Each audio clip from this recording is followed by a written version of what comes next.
Eu não devia dizer isto porque contaram-me que Rio das Flores me queria fazer cidadão honorário. Mas, de facto, o nome não tem propriamente que ver com a cidadezinha, mas com a região. E também tem que ver com a história do livro, porque os personagens são Ribeira Flores. Ribeira Flores é Rio das Flores, não é?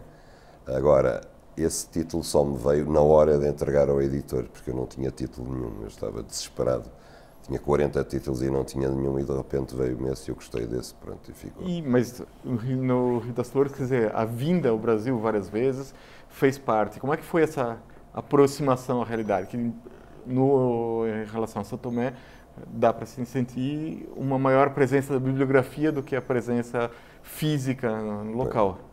Jair, na verdade eu ia escrever sobre o Piauí, porque eu conto no livro, é sempre muito engraçado qual é o detonador que faz aparecer uma história na cabeça.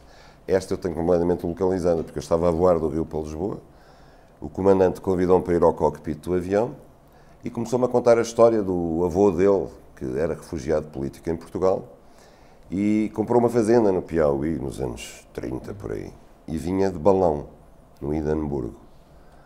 E eu achei a imagem de tal maneira fascinante que cheguei a Lisboa e comecei a pensar, isto dava um romance extraordinário.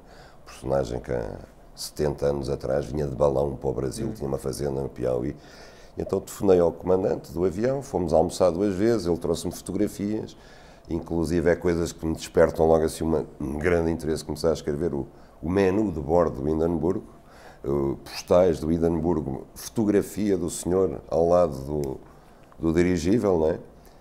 E aí eu falei com o meu editor brasileiro, que não era a companhia, na altura era a Nova Fronteira, e disse, eu precisava de apoio porque eu tenho que ir fazer pesquisa para o Piauí. E ele disse-me assim, o Piauí, Miguel, mas não há nada no Piauí. Há cobra índia, mas parece que o índio já se foi embora, só restam as cobras.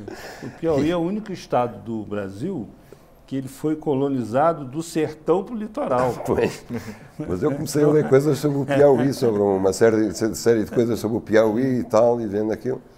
E depois pensei, bom, realmente isto é capaz de não ser nem muito prático, chegar ao Piauí, nem muito tão agradável. Vamos mudar isto para a zona do café, vamos para o Paraíba, que fica próximo do rio, etc. Pronto. E foi assim que eu localizei a coisa.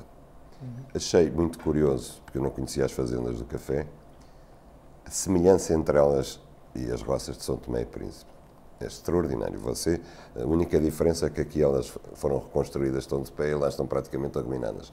Agora, não só as casas, o telhado das casas, a cozinha, a organização da arquitetura, dos aposentos, os terreiros cá fora para o café, tudo é igual às roças de São Tomé.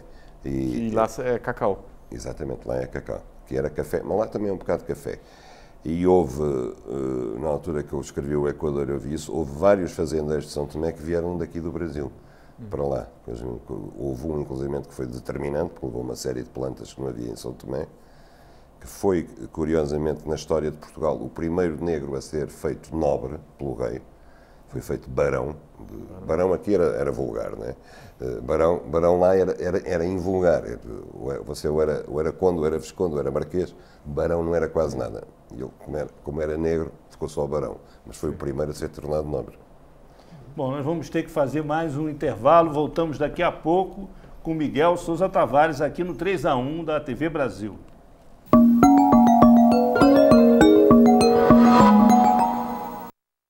Estamos de volta com o escritor português Miguel Sousa Tavares aqui no 3-1 da TV Brasil.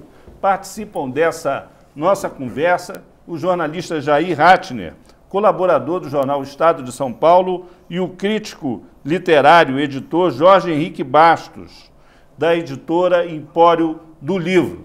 Nós abrimos esse bloco com mais uma pergunta de telespectador. Eu gostaria de saber como você vê os laços entre o Brasil e Portugal e se deveria haver mais cooperação entre esses países. É fácil dizer que sim, não é?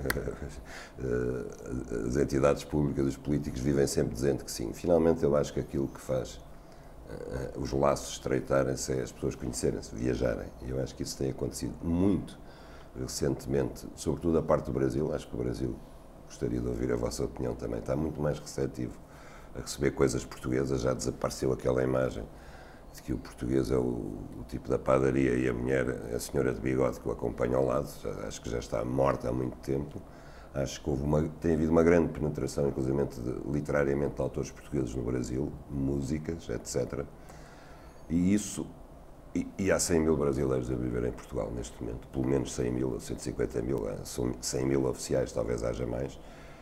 E isso leva as pessoas a conhecerem-se, é isso que leva as pessoas a conhecerem-se melhores uma das outras. Mas os portugueses que vêm para cá normalmente são turistas que vêm para as praias do Nordeste, que praticamente ficam à margem do que é a sociedade portuguesa ou a sociedade brasileira, como vivem os brasileiros, quer dizer, não se relacionam diretamente ou ficam naquelas ilhas que são os hotéis para turistas. Quer dizer, isso aí não acaba não tendo essa relação que você pretende que aconteça. Tem razão, tem razão. Agora, voltando à literatura para tratar desse tema. Em Rio das Flores, essa relação se dá a partir de um empreendimento que poderia ser muito lucrativo na época da guerra, e a atração por uma mulata, que faz com que, vamos dizer assim, o personagem venha para o Brasil de forma definitiva, abandone, inclusive, a mulher, a família, para morar no Brasil. Como é essa relação que o português tem com o Brasil, que está muito associado historicamente a isso, a chegar aqui, trabalhar duro, ganhar dinheiro e tal, e que muitas vezes acaba entre os lençóis com uma mulata? Como é isso? Como é que essa coisa veio? É um pouco um estereótipo isso, que você reproduz no seu livro. Bem, eu acho que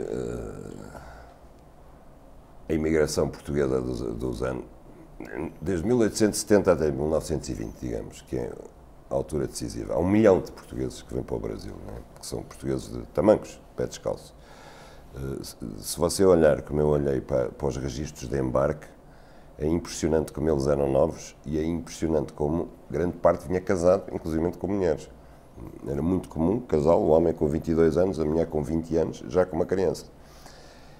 Esses eram imigrantes miseráveis, não vinham nem para as praias do Nordeste, nem por causa da música ou das mulatas, não vinham pela questão sensorial que hoje os portugueses sentem em relação ao Brasil, porque para nós é, de facto, uma revolução dos sentidos, o Brasil.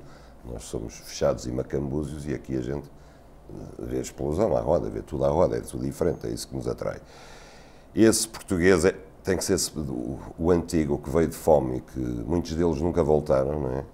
Uns voltaram, a maior parte não voltou, é completamente diferente daquilo que se passa hoje. Eu acho que eles vieram para o Brasil por razões políticas, de língua, etc. Mas se lhes dissessem no Canadá também se fala português, eles tinham ido para o Canadá, tinham ido para qualquer lado, não é? Porque eles queriam sair de Portugal. E eu acho que os brasileiros não se dão conta de que, para um país que na altura tinha 5 milhões de pessoas, aquilo foi uma sangria brutal. 20% da população foi-se embora. Ainda hoje, em Portugal, isso tem repercussões enormes. Por exemplo, a nossa agricultura deixou de ser viável porque a grande propriedade não tinha trabalhadores para trabalhar. E então fragmentou-se completamente, porque os donos foram vendendo em fragmentos e, tirando o sul de Portugal, o norte e o centro, você não tem uma exploração agrícola viável porque são bocadinhos de 2 hectares que nem dá para meter um trator e fazer a terra, não é? Isso tem que ver com a imigração para o Brasil, por exemplo.